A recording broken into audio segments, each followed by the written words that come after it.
Satukan hati kita bersama-sama berdoa. Bapa dalam surga, kami bersyukur untuk hari yang Tuhan jadikan. Di dalam rumah yang kudus kami boleh beribadah, menyembah di dalam roh dan kebenaran. Sandengkanlah telinga kami untuk boleh mendengarkan suara dan pengajaran-Mu. Kami membutuhkan tuntunan Tuhan, kami boleh hidup sebagai anak-anak Tuhan di tengah-tengah zaman yang bengkok.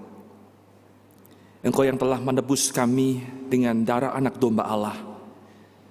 Maka Engkau bukan Tuhan yang membiarkan kami seadanya, tetapi dalam kasih karunia Engkau melatih, membentuk satu hari demi satu hari, satu langkah demi satu langkah, bahkan setiap detik dalam hidup kami. Engkau mengarahkan kami berjalan makin dekat dengan diri-Mu, melihat diri-Mu lebih jelas, dan hati yang peka akan tuntunan Tuhan. Kami tahu semua dimulai ketika hati kami terbuka, seperti tanah yang subur, yang siap untuk menerima firman yang hidup. Sore ini, disinilah kami ya Tuhan, kami membawa hati kami, hidup kami untuk firman-Mu. Sapalah, bersabdalah kepada setiap kami. Inilah kami siap mendengarkan. Dalam nama Tuhan Yesus kami berdoa. Amin. Puji Tuhan, kita boleh beribadah pada sore hari ini. Satu sukacita yang besar yang Tuhan berikan di tengah-tengah masa-masa yang tidak mudah kita boleh lewati, tetapi kita boleh berada di dalam rumah Tuhan. Setelah sore hari ini, satu tema yang saya angkat adalah perjumpaan yang mengubahkan.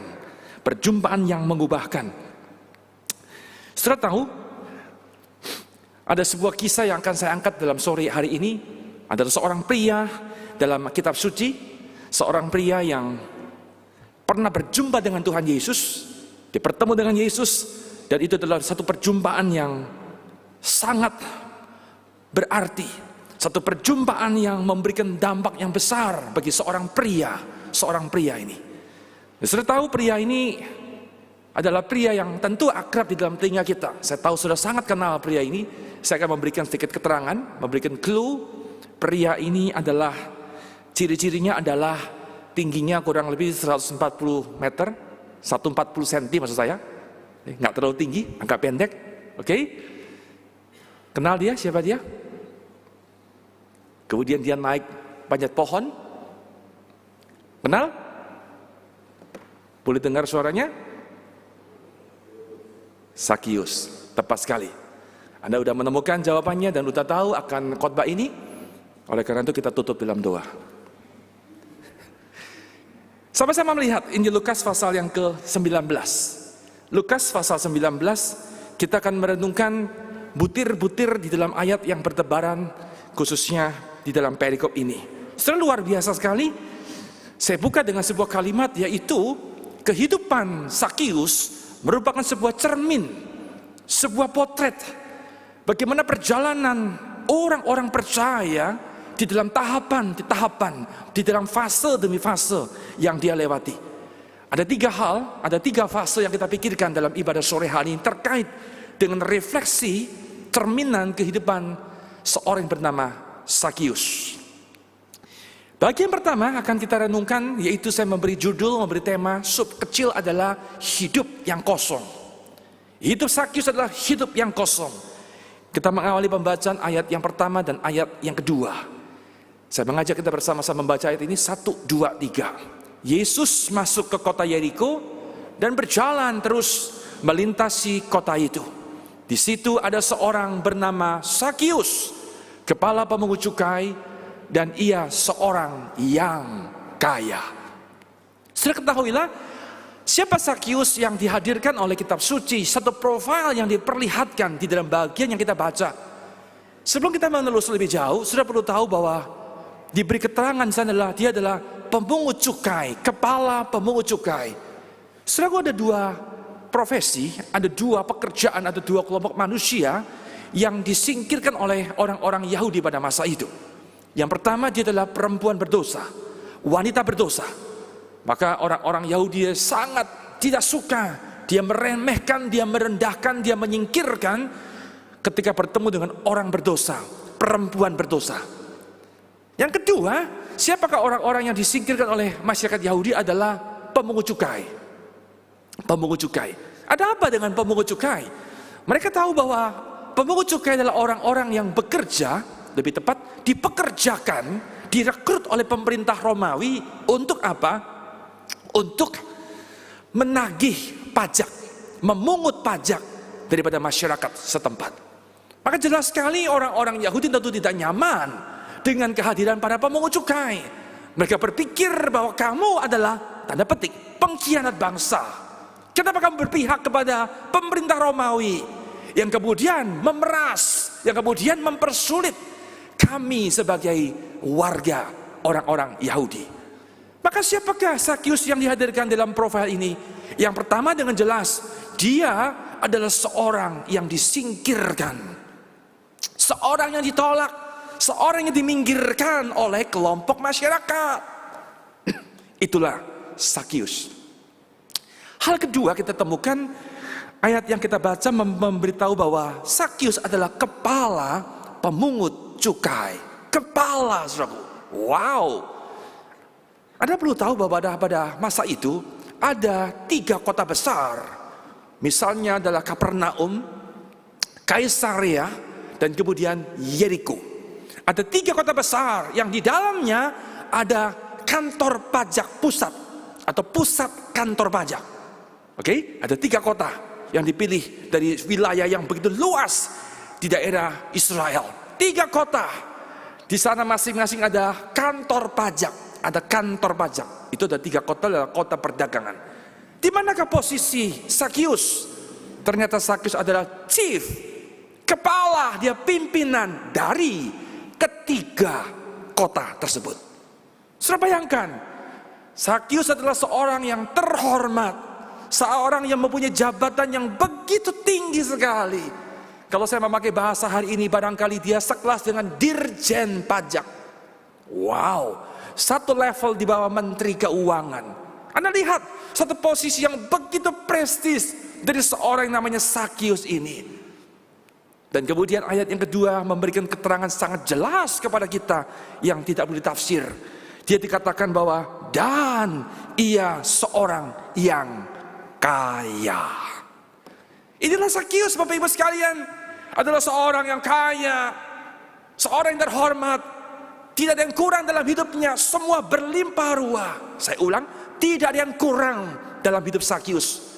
Hanya satu kekurangan dia, yaitu kurang dalam tinggi badannya. Tetapi yang lainnya dia luar biasa.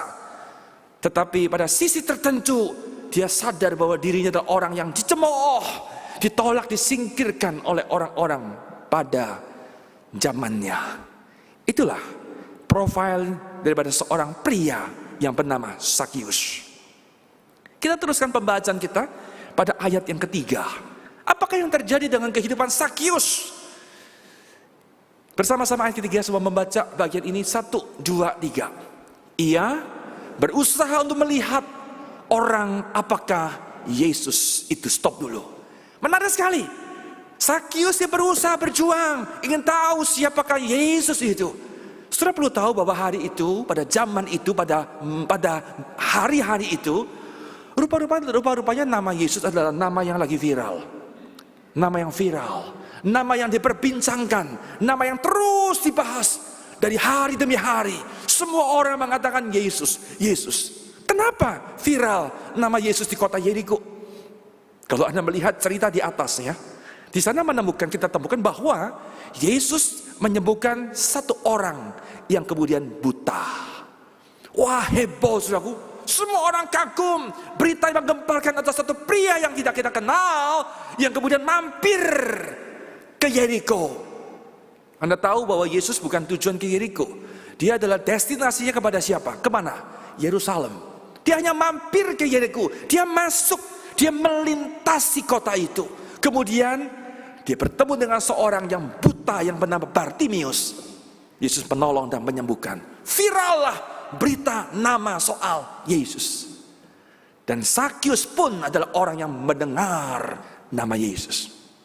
Maka muncul dalam hatinya, dia ingin tahu siapa sih Satu pribadi yang viral itu, dia ingin tahu siapa sih orang yang disebut berkali-kali bernama Yesus itu.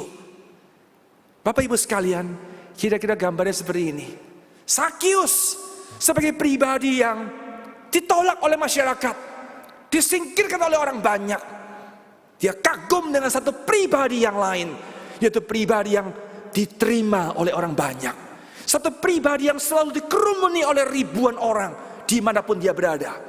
Itulah Yesus Kristus.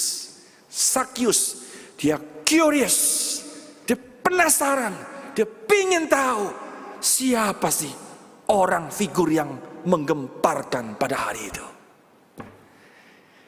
Kita teruskan lagi akan kisah ini. Apa yang upaya Sakius lakukan di dalam keinginan tahu? Dia mencari tahu siapakah Yesus yang namanya viral itu. Kita teruskan pembacaan tadi. Saya kembali dalam ayat yang ketiga. Di sana dikatakan, ya melihat orang seperti apa Yesus. Tetapi sayang sekali. Dikatakan ia tidak berhasil. Kenapa tidak berhasil? Karena ada orang banyak yang berkerumun. Yesus selalu dikerumuni dengan ratusan, dengan ribuan orang yang berjubel.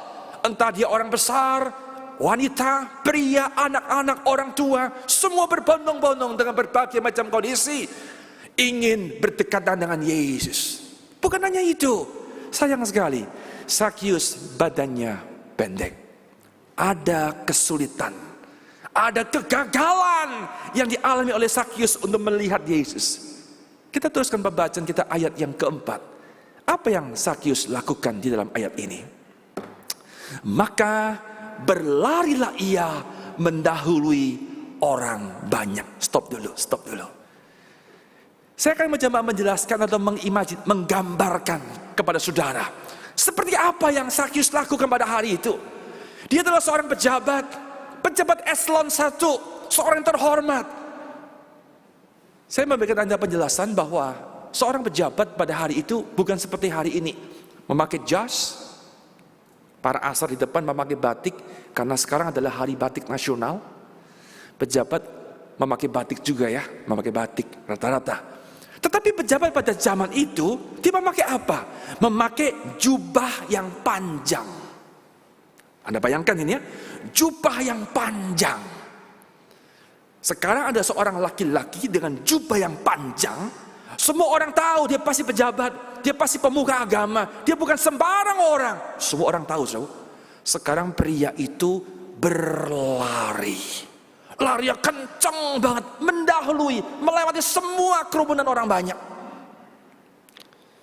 Ibu-ibu yang akan datang ke pesta undangan pernikahan seseorang, Anda berdandan dengan bagus. Kemudian Anda memilih kostum, misalnya memakai long dress, rok yang panjang. Bisa bayangkan suami-suami, istri kamu memakai rok yang panjang, oke, datang ke pesta keundangan sebuah hotel. Bisa membayangkan, tiba-tiba istrimu lari. Mau coba ibu-ibu mau lari dengan rok yang panjang, dengan long dress, setengah mati larinya ya, susah sekali. Itulah Sakius. Orang mengatakan, iya. Orang aneh. Teruskan lagi. Apa yang terjadi di sini? Dikatakan lalu memanjat pohon ara. Sakius adalah orang yang kurang lebih 140 cm, paling tinggi 150 cm. Saya menggambarkan dia adalah seorang yang agak gemuk badannya. Dia pendek, dia gemuk. Kemudian naik ke atas pohon, dia panjat pohon. Bisa membayangkan? Kira-kira itu seperti balon naik ke udara, kemudian nyangkut di bawah pohon. Bisa membayangkan, saudara? Lucu bukan? Semua orang tertawa. Ini siapa? Mereka kenal, ini Sakius, seorang pejabat besar, seorang yang terhormat. Tetapi hari itu mengambil posisi apa? Memalukan. Udah lari kencang. Saya percaya Lazarus. Ada kebingungan antara Lazarus dan Sakius, saudara ya. Oke, saya kembali pada Sakius. Jadi Sakius ketika lari, semua orang mengenal dia. Dia seorang pejabat, dia punya pengawalnya. Pengawalnya pun bingung melihat bosnya. Tiba-tiba lari, lalu dia naik pohon. Saudaraku, apa tujuan daripada Sakyus? Hanya satu, melihat Yesus. Melihat Yesus. Pertanyaannya, apakah dia hanya sekedar ingin melihat Yesus? Betul, memang dia penasaran. Dia muncul keinginan tahu bagaimana sih orang yang viral itu. Tapi Anda dengar baik-baik, dengar baik-baik. Bagi saya sesungguhnya Sakyus bukan sekedar ingin tahu tentang Yesus. Tetapi ada kekosongan di dalam hatinya. Ada kehampaan di dalam batin yang paling dalam itu loh. Itu dialami oleh Sakyus. Setelah itulah tema besar atau tema poin 1, hidup yang kosong. Hidup yang kosong.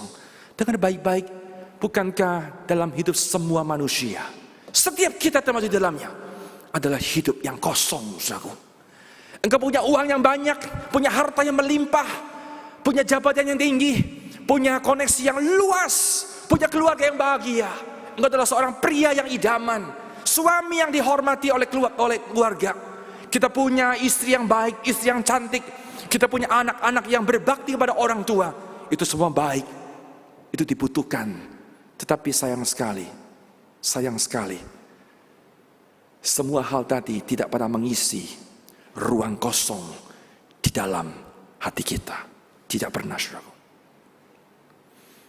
Ada ruang kosong. Blaise Pascal pernah mengatakan bahwa ruang kosong kehampaan dalam diri manusia, atau dia menggambarkan hati manusia seumpama ruang vakum. Sudah tahu vakum? Vakum cleaner yang menghisap, yang menyedot. Itu ruang di bawah ini kosong, bolong, dia menarik. Apapun yang bisa dia tarik, saudara. Maka semua manusia, sadar tidak sadar, dia dikendalikan oleh ruang kosong di dalam hatinya. Itu ruang berteriak, tolong, kami lapar, kami haus, isi kami, puaskan kami. Seolah-olah demikian. Maka berbagai usaha manusia memperjuangkan untuk mengisi ruang-ruang yang kosong itu. Namun sayang sekali, tidak satupun yang fit in, yang cocok untuk menutup ruang kosong tersebut. Fakta kehidupan Sakyus memperlihatkan bahwa dalam hidup kita ada ruang kosong. Saudara jangan tanya, pendeta, Muse, di mana ruang kosong itu? Saya mau periksa. Besok saya pergi hospital, tolong X-ray, tolong di ronsen, tolong di USG, tolong di MRI. Temukan ruang kosong itu. Tidak ada, saudara, tidak ada. Kitab Pengkhotbah berkata, Tuhan memberikan kekekalan.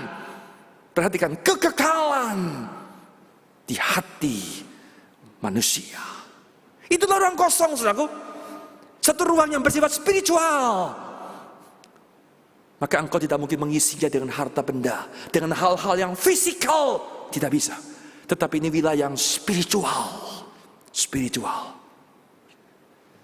Fakta ini menyadarkan kisah hidup Sakyus, bahwa dalam hidup manusia ada yang namanya longing. Longing. Satu kerinduan. Kerinduan yang besar. Kerinduan yang dalam. Sangat dalam sekali. Kita merindukan sesuatu. Kita mendambakan sesuatu. Terus rasa haus, rasa hasrat itu muncul terus mendambakan. Tetapi celakanya, kita nggak tahu apa sesuatu yang kita dambakan itu. Kita menerka, kita coba. Oh mungkin barangkali adalah ini. Oh barangkali ada sebuah kenikmatan. Oh barangkali ada sebuah pesta. Oh barangkali ketika saya punya keluarga, ketika saya punya kekayaan, ketika saya punya ini. Tetapi ternyata semua itu bukanlah sesuatu yang fit in dengan ruang kosong tersebut. Hari ini apa yang kau lakukan dengan ruang kosong dalam hidupmu? Ketika longing itu muncul dalam hidup kita, apa yang sudah lakukan dalam hidup ini? Tadi pagi saya bercerita, tahun 2002 saya gabung ke GKI Pluit, tempat ini saya melayani. Hari itu masih single, ya, belum menikah, saudaraku. Kalau sekarang udah terjual. Karena masih single, maka nggak ada yang diurusin dan nggak ada yang ngurusin. Ya, belum punya keluarga. Papa mama saya berada di Surabaya, maka saya tinggal sendirian. Akhirnya saya memakai waktu banyak untuk pelayanan, sepenuhnya untuk pelayanan. Maka saya sangat aktif, sangat rajin sekali. Berbagai macam kegiatan gereja saya ikut semua saya ikutin. Natal ikut, Paskah ikut panitia, ikut buat acara nih saudaraku. Retreat keluarga ikut, komisi wanita punya acara Kabupaten Padang saya ikut, pembesukan ikut, perkunjungan ikut, semua ikut. Khususnya pembesukan pasti ikut. Kenapa? Dapat makan. Jadi senang sekali tuh. Wah, saya percaya hari itu majelis pasti senang, pasti bangga punya hamba Tuhan yang muda, rajinnya minta ampun. Senang bukan? Senang. Ini yang dicari. Coba hamba Tuhan yang males, pasti jadi masalah. Karena rajin, senang. Bagus sekali. Ini Chuan Tau Han Hao. Bagus sekali. Puas, senang sekali. Pertanyaannya, betulkah saya adalah orang yang rajin? Betulkah saya adalah orang yang all out untuk pelayanan? Gak ada yang tahu kan? Gak ada yang tahu. Tetapi kelihatannya betul. Jam 10 malam ada di gereja, di ruang ibadah ini, di ruangan ini, lampu menyala, ada latihan drama, ada latihan itu, ada minggu musik, banyak cerita. Di tempat lain, di ruangan pemuda, di ruangan mana, beredar dari pagi sampai malam. Kalaupun keluar, pasti alasan gereja. Pertanyaannya, betulkah saya rajin? Setelahku, saya mengatakan dengan jujur kepada saudara, bahwa kesibukan yang saya ambil, pilihan yang saya ambil untuk menyibukkan diri dalam pelayanan, sesungguhnya adalah untuk mengisi ruang kosong tersebut. Saya manusia juga, sekalipun hamba Tuhan. Dalam hidupku ada ruang kosong. Ada ruang vakum yang menghisap, yang terus berteriak, isi dong, masuk sesuatu. Apa yang saya lakukan untuk mengisi ruang itu? Kesibukan di dalam pelayanan. Dan betul, ketika saya sibuk dalam pelayanan, saya mau katakan ruang itu terisi, saudara. Saya mulai merasa senang, saya mulai merasa puas, saya mulai merasa berarti, hidup berguna. Orang mulai menghargai, terima kasih, sisik ya, rajin ya. Waduh, senang. Ini ruang terisi, penuh. Tetapi ketika acara gereja selesai, satu event berakhir, semua orang pulang, ruang gereja mulai kosong, lampu digelapkan, dimatikan. Di saat itulah, ruang kosong itu kembali berteriak. Apa yang saya lakukan? Putar otak, create program baru, buat event baru, panggil massa, panggil pengurus, buat acara, terobosan baru, ide baru. Setelah acara selesai, kosong lagi, saudaraku. Terus berputar. Sampai dalam sebuah kesadaran bahwa ruang yang kosong itu tidak bisa diisi dengan hal-hal yang lain. Termasuk dalam pelayanan, gak bisa, Tetapi ruang itu sesungguhnya milik kepunyaan Tuhan. Ruang itu bukan untuk aktivitas pelayanan. Ruang itu adalah untuk Tuhan yang mempunyai pelayanan. Inilah kutipan daripada Blaise Pascal. Dia mengatakan, saya sering memberikan kutipan ini, ada satu kekosongan, kevakuman, kehampaan yang berada di dalam hati setiap manusia, di mana tidak mungkin dipuaskan dengan apapun dalam hidup ini, kecuali Allah, Sang Pencipta dari segala sesuatu itu. Poin 1 berbicara apa? Hidup yang kosong. Pertanyaannya, Apa yang kau lakukan dengan longing, dengan ruang kosong yang terus terbuka dalam hidup kita? Yang kedua, fase kedua adalah fase yang kita sebut dengan namanya hidup yang dipenuhkan. Sama-sama dengan saya katakan, hidup yang dipenuhkan. Kita bersyukur Tuhan baik kepada Zakius dan kepada kita. Ruang yang kosong tidak selamanya Tuhan biarkan, saudara. Tetapi ada Tuhan yang memenuhkannya. Tuhan yang masuk, Tuhan yang cocok, Tuhan yang mengisi. Kita lihat kembali kehidupan Zakius dari kisah ini. Perhatikan ayat yang kelima. Saya akan bacakan ayat ini mengatakan, ketika Yesus sampai ke tempat itu. Saya berhenti kalimat ini. Yesus sampai, Yesus tiba. Ini kalimat punya pengertian bahwa seolah-olah tempat itu, lokasi itu adalah destinasi Yesus. Di awal saya katakan destinasi Yesus adalah Yerusalem. Tetapi saya mau katakan dalam poin ini, di kalimat ini, ketika Yesus tiba di tempat itu, seolah-olah tempat itu, spot itu adalah tujuan Yesus. Seolah-olah Yesus harus masuk Yeriko. Seolah Yesus harus berada di bawah pohon ara, di mana Zakius di atas. Apa seterusnya yang terjadi? Sama-sama membaca kalimat yang pendek ini. 1, 2, 3. Ia, sama-sama. Ia melihat ke atas. Stop dulu. Ini kalimat yang luar biasa. Ini kalimat membuka pikiran saya lebar-lebar. Saya nggak pernah berpikir tentang konsep yang luar biasa ini. Yesus melihat ke atas. Dengar baik-baik. Kalau Anda bertemu dengan orang, misalnya ketemu dengan orang yang tinggi 2 meter. 2 meter tingginya. Bagaimana cara Anda melihat orang itu? Bagaimana cara orang 2 meter melihat Anda? Lihat ke bawah. Anda lihat ya. 2 meter ke bawah, 2 meter lihat kita, look down. Kita look up. Zakius tingginya 140 cm. Ketika dia melihat orang lain, dia harus look up. Tapi ketika orang lain, semua orang bertemu dengan dirinya, apa yang orang lakukan? Look down. Tetapi hari itu, seumur hidup dalam kehidupan Zakius, ada satu pribadi yang look up kepada dirinya. Wow, di atas pohon. Kemudian Yesus berhenti, Yesus mengatakan, Yesus kemudian melihat ke atas. Zakius mengatakan, ya Tuhan, baru hari ini loh, seumur-umur. Mungkin dia 40 tahun, mungkin 50 tahun, mungkin 60 tahun. Dia berkata, baru hari ini ada orang yang melihat aku ke atas. Selama ini orang melihat aku ke bawah.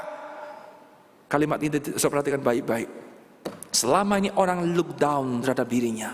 Tetapi hari itu Yesus look up. Look down dalam pengertian secara hurufiah. Memang dia pendek, orang dia begini.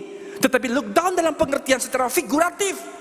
Ketika orang melihat Zakius, orang merendahkan, orang meremehkan, orang menghina, orang mengatakan kamu pengkhianat, kamu musuh kami, kamu jahat. Saya tidak mau bergaul dengan kamu.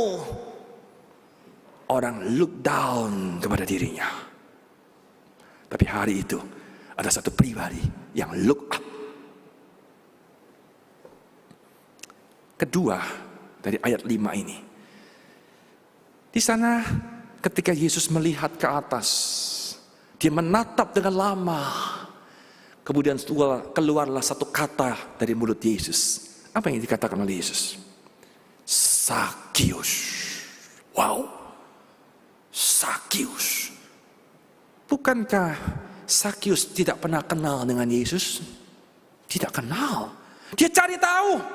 Dia pengen apa sih? Dia naik pohon mau lihat siapa sih orang namanya Yesus. Dia tidak kenal Yesus. Tetapi Yesus mengenal dia. Luar biasa, saudara. Bukan Zakius yang mencari Tuhan, tapi Tuhan yang mencari Zakius. Bukan Sakius yang berjumpa dengan Yesus, tapi Yesuslah yang menjumpai Sakius. Jikalau hari ini saudara berada di dalam rumah Tuhan, kita bisa berdoa memanggil Dia, Tuhan, Bapa. Dengan baik-baik, bukan engkau cari Tuhan. Jangan cari Tuhan, karena Tuhan tidak perlu dicari. Tuhan tidak pernah hilang, tetapi kamulah yang hilang. Dan Tuhanlah yang cari engkau dan aku. Maka hari ini kau dimungkinkan bisa menjumpai Tuhan, karena Dia sudah mencari dan menjumpai diri kita. Itulah Injil, saudara. Itulah anugerah Tuhan. Itulah hidup yang dipenuhkan. Satu lagi. Kalau Anda membaca ayat 10, di sana penulis Injil mengkonklusikan, dia berkata apa? Sebab anak manusia, dia datang, dia mencari, dia menyelamatkan yang hilang. Kalimat terakhir di ayat kelima, setelah Yesus berdiri lihat ke atas, dia menatap dengan lama, dengan tajam. Kedua keluar kalimat Sakius. Yang ketiga, apa Yesus katakan? Segeralah turun. Hari ini aku mau menumpang di rumahmu.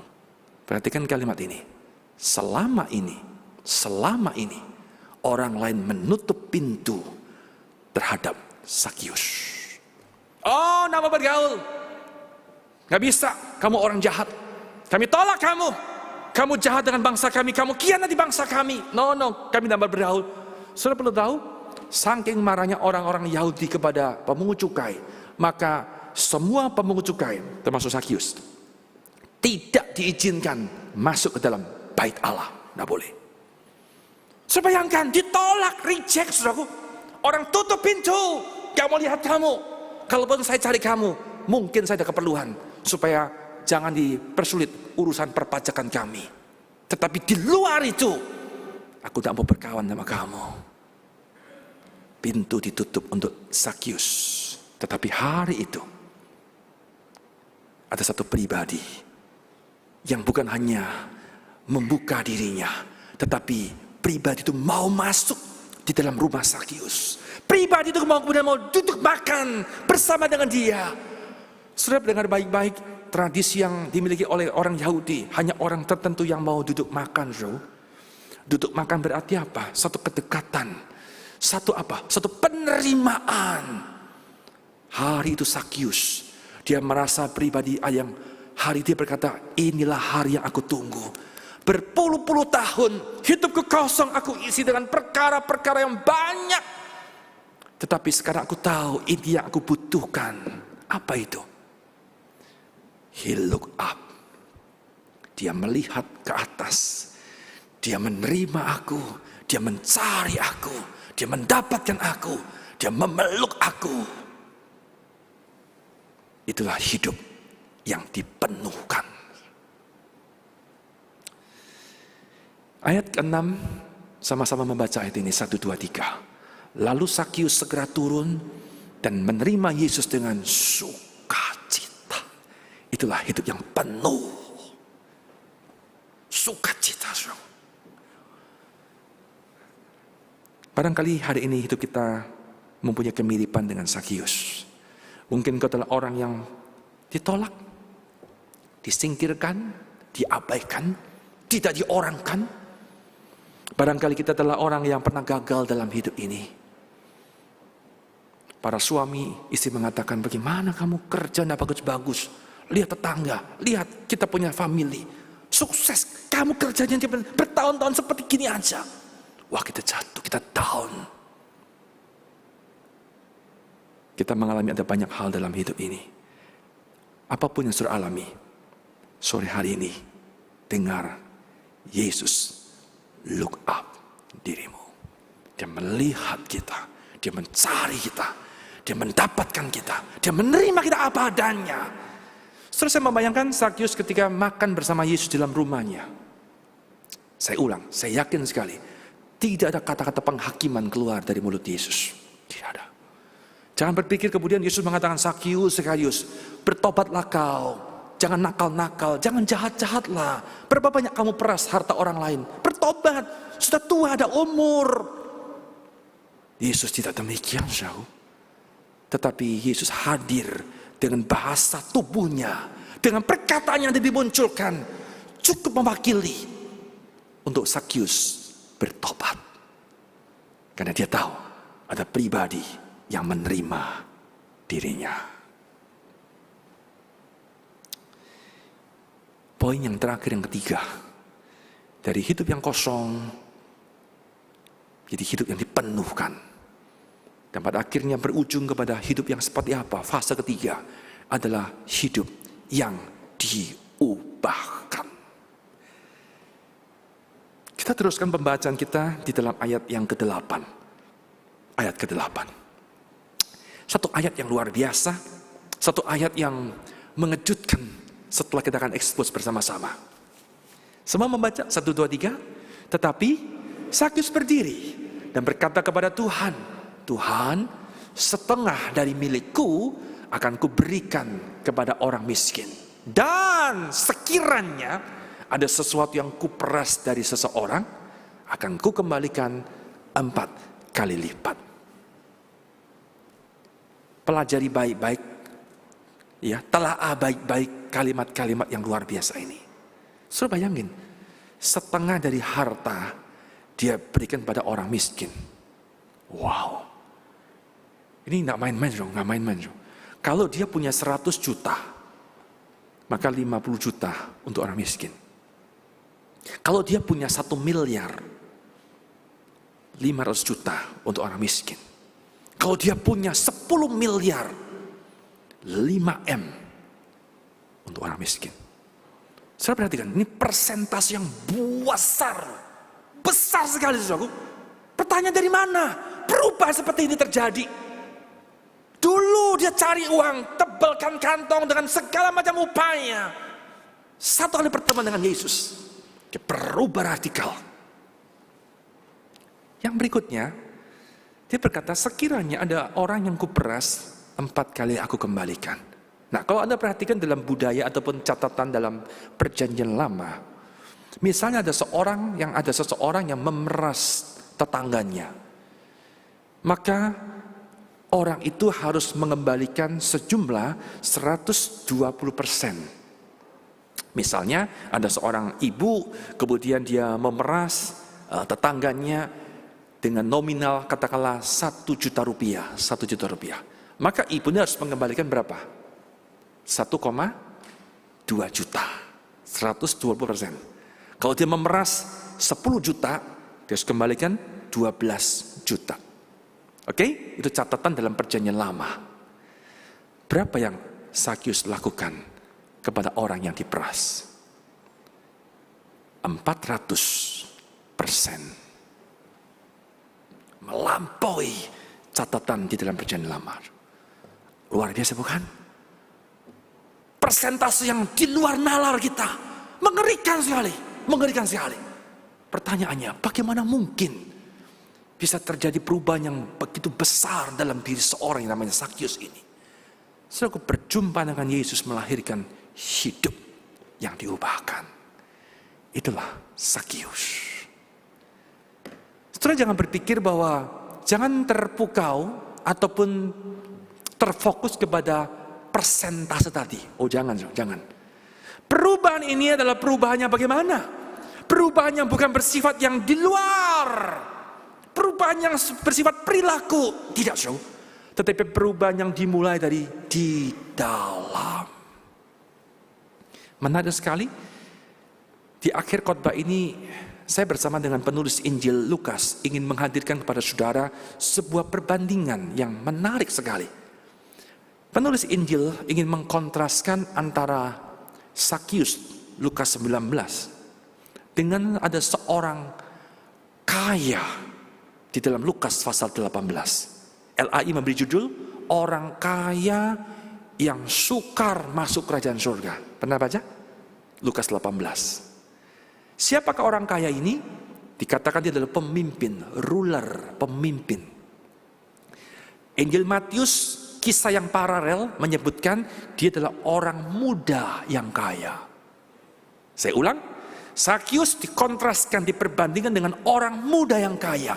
Seorang pemimpin yang terhormat, tapi dia kaya raya. Menarik sekali, ternyata dua manusia ini mempunyai kemiripan. Apa kemiripannya? Pertama, sama-sama kaya, sama-sama berduit, sama-sama bergelimangan harta. Apalagi, mereka sama-sama mempunyai longing, sama-sama mempunyai rasa kosong dalam hatinya. Orang muda kaya mengatakan apa? Guru yang baik, bagaimanakah saya bisa mendapatkan hidup kekal? Dia tahu kekekalan itu, dia berusaha mengisinya, longing dalam hidupnya. Sama dengan Sakius, dia kosong, dia mencari berusaha dengan berbagai macam cara. Sama-sama kaya, sama-sama longing, sama-sama bertemu Yesus. Tetapi apa perbedaannya, saudara? Apa perbedaannya? Saya ringkaskan perbedaannya. Orang kaya, orang muda yang kaya itu, yang hidupnya kosong, tetapi dia selamanya tetap kosong. Sementara Sakius, yang dulunya kosong, tetapi sekarang hidupnya adalah hidup yang sudah dipenuhkan oleh Tuhan. Apa buktinya? Lihat cerita di bawahnya. Ketika orang kaya itu, yang muda yang kaya, jumpa Yesus, dia mengatakan, Tuhan, apa yang aku lakukan? Sorry, bukan Tuhan. Guru, apa yang aku lakukan? Yesus katakan, jangan ini, jangan itu, jangan ini, jangan itu. Oh, semua udah beres. Saya udah lakukan semuanya itu. Hebat ya. Sudah muda, ganteng, kaya, taat beragama. Wah, luar biasa, so. Lalu Yesus katakan, oh, ada satu yang kurang. Perhatikan dengan kalimat ini. Yesus berkata, jual hartamu, berikan pada orang miskin. Perhatikan, formulanya sama, so. Muncul orang miskin juga. Jual hartamu, beri orang miskin, dan ikut aku. Orang kaya itu langsung dia tertunduk. Dia tidak mampu memenuhi permintaan Yesus. Kenapa? Karena hidupnya kosong. Dia merasa kekosongan diisi dengan apa? Dengan harta yang banyak. Dia berharap itu membuat dia nyaman. Sekarang Yesus bongkar, buang hartamu, lepaskan itu hartamu. Oh, mana bisa? Kalau saya buang, makin kosong hidup saya. Sementara dengan harta yang saya punya, itu saja belum tentu bisa mengisi kekosongan. Sekarang kamu ambil, makin kosong dong. No, nggak bisa Tuhan, nggak bisa. Itu orang kaya yang kosong hidupnya dan tetap kosong. Bagaimana dengan Sakius? Memang dia adalah hidupnya kosong dulu.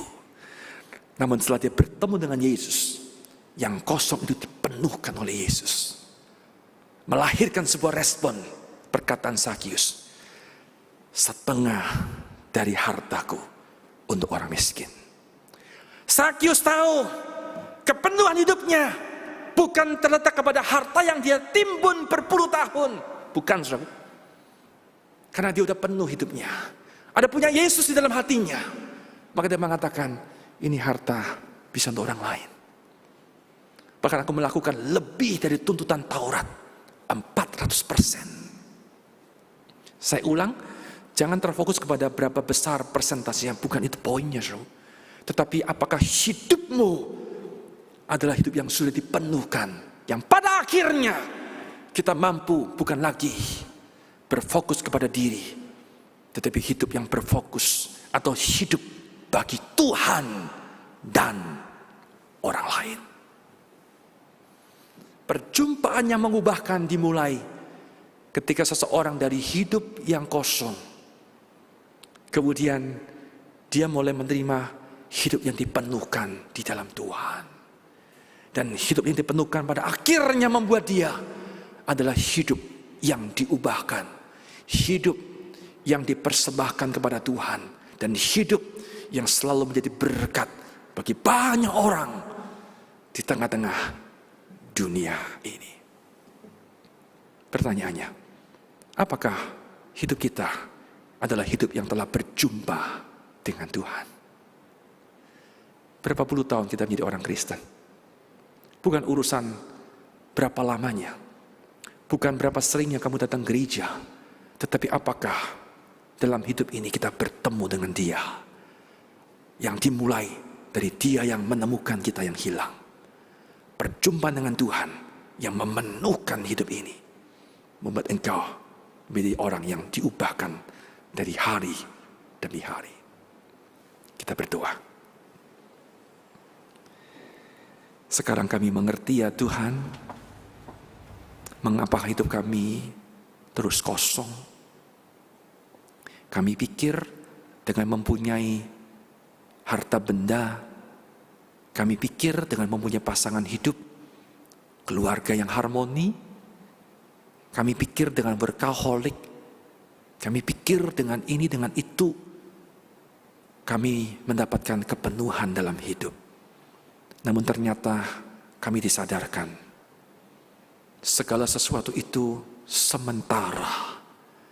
Hanyalah Engkau satu-satunya ya Tuhan, yang sanggup memuaskan hidup kami. Maka biarlah mulai hari ini, tatkala kami akan menerima roti dan anggur, itulah anugerah Tuhan.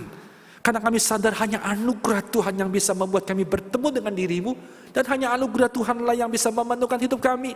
Dan anugerah yang sama itu membantu kami hidup diubah dari hari demi hari. Terima kasih Tuhan untuk firman yang mengajar kami. Siapkan hati kami mau menerima perjamuan kudus pada sore hari ini. Inilah doa kami. Dalam nama Yesus kami berdoa. Amin.